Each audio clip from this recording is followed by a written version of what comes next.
From storming the beaches of Normandy, France, to surviving hordes of Nazi zombies, Call of Duty enthusiasts have enjoyed the finest FPS gaming for nearly 2 decades. With the release of Call of Duty Black Ops 6, it marks the 24th title released in this best-selling franchise's 21-year history. Most notably was the release of Modern Warfare in 2007, which polarized Call of Duty's online multiplayer platform and introduced us to prejudiced hillbillies calling us racial slurs and 10-year-olds that claim that they our moms. Oh yes, COD is back, and here's my review of Black Ops 6.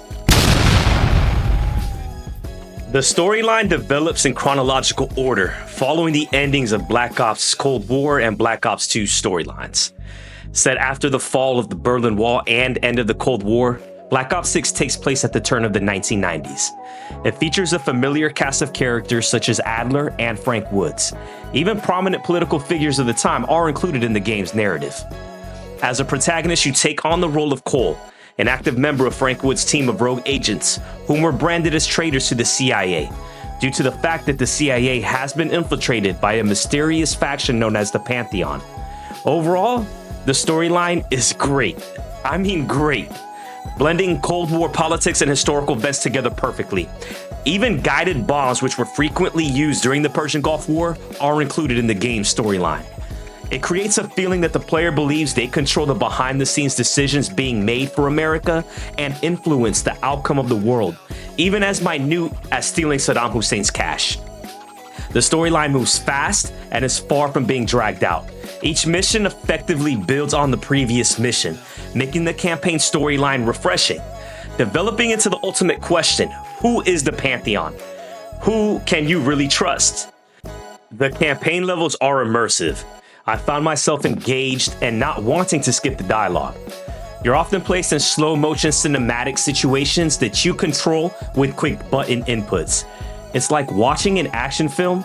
The cutscenes really dive right into the action perfectly, keeping you engaged like you're the main protagonist in a modern movie. Mission designs, however, are above average. They can be played out. You can choose to be stealthy. But come on, it's great the game provides the choice to complete missions the quiet way, but this is COD, not Hitman. Like most, I found myself just wanting to make things blow up. The enemies also are far from difficult, but it does make for fun and the utilization of various weapons stimulating. I would be lying if I said that the visuals were stunning. Ran on the title-specific IW engine from Infinity Ward, the game allows players to play on resolutions of 4K 60 FPS with 120 Hz or 1080p 60 FPS on both consoles or PC. To say the least, playing the campaign on 4K on the Xbox, the attention to detail is lacking.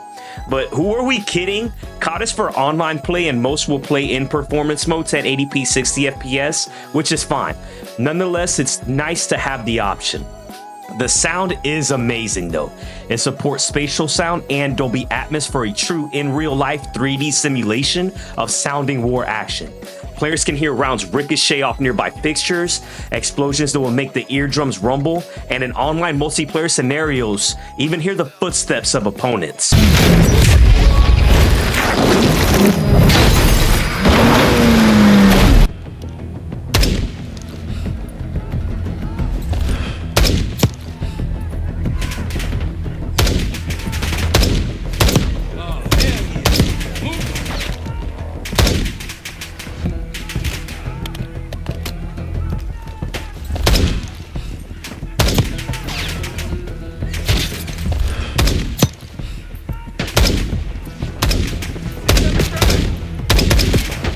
Speaking of multiplayer, this is where the game really shines. Let's face it, COD is full of sweats. The community is the pinnacle FPS platform with the most talented players. You will find competition. With that said though, I feel that the skill gaps are more prominent in game modes such as 2v2 melee, domination, headquarters, modes that provide the capacity for teamwork and strategy.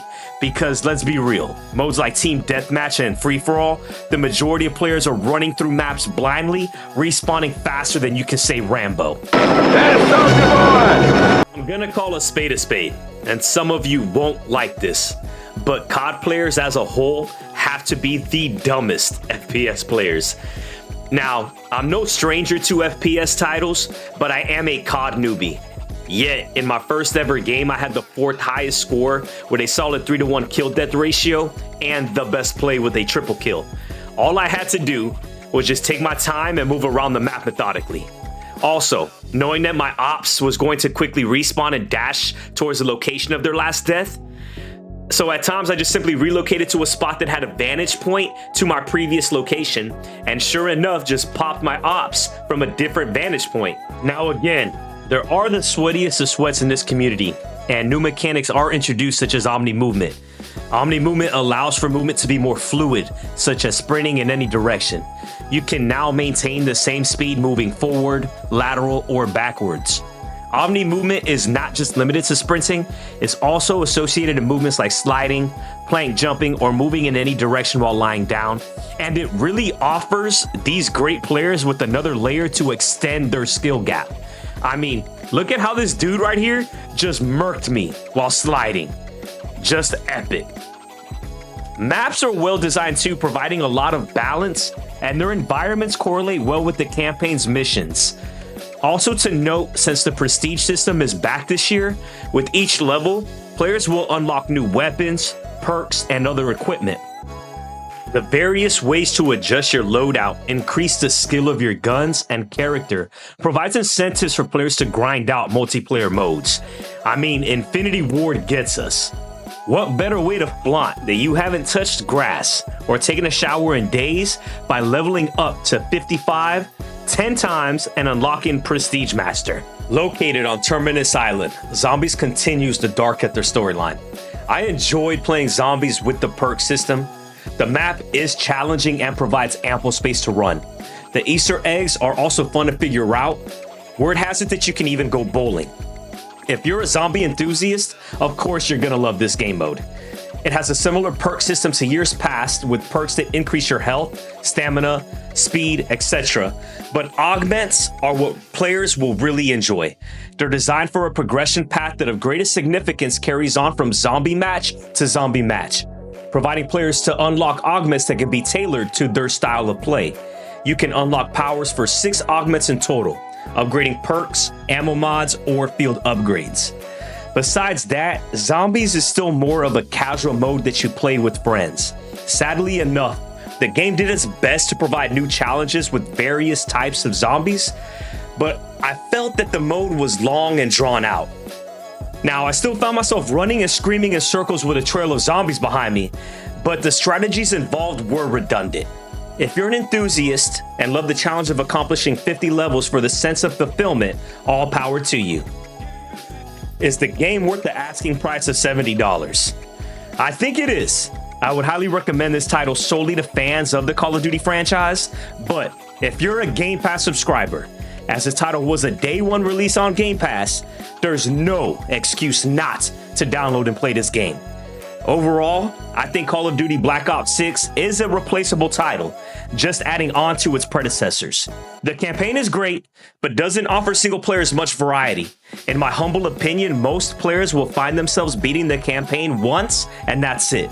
The zombie mode is fun, but the multiplayer is excellent and highly addictive.